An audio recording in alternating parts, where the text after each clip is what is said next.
8 ways to grow friendship with God. Una, make time to draw closer to Him.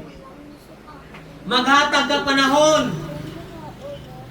Ani pagsimba, isa ni kapaghatag panahon nato sa Dios. Panahon nga kung diin, ikaw mismo maka-experience sa presensya sa Ginoo kung persistent ka magpalapit. Persistent.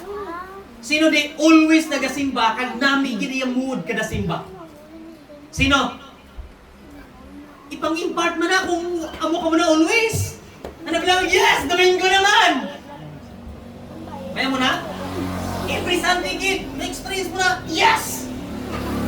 Kaya iba? Domingo naman? Kakapo yan? Diba tama? May labahan pa ko. Pasingit pang asawa, pasingit pang bana, pasingit pang bata, no? Domingo naman? Tapos magod ka, mag-chat ka pa, Pastor Ziger, sino mamali sa kunan? Si Pastor EJ, adyasun na ko. Na mo excuse ka. Di ba?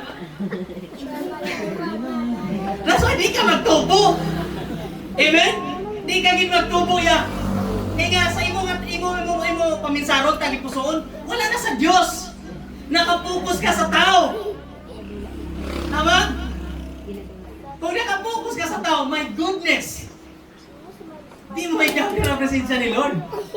Ha? That's why sa aton mga utod ko, i-try nyo nga. Palapit sa Ginoo, tinghuan nyo. Kay whether you like it or not, even ako sometimes, I'm not, kumbaga, hindi ko feeling will always nga magwali. Oh yes! Pero kung i-appoint ko magwali, ay magwali gibiya. Kag di nyo ma-experience, kung makita sa akin, hindi ko walang igana magwali sa mula. Wait, ikaw? Wala! Kaya nga, bisan layaw microphone, tingog yapon. Ha? Kaya nga, I am doing this for God's glory. Kaya mga utod ko sa Ginoo, since ang topic na ito is about persistent. Ang topic nyo man, mga utod ko, especially sa nag-Sunday school or magawali, istadihin nyo man prior, before, or di pa mag-abot, 1 week before. Kaya sometimes mo magapati ta sa iban, magtuon ako kung lapit na. My Holy Spirit. Umuha mo pa na, tamaran ka lagi magtuon niya. Di ba? That's why sometimes maghambal ka sa tunga, kanga na. Nagpakamatay para sa imo kag sakon. Promisa ni Lord Sino gini si Lord man? Gabisan kapila ta makasala, ginapatawad gyapon ta niya.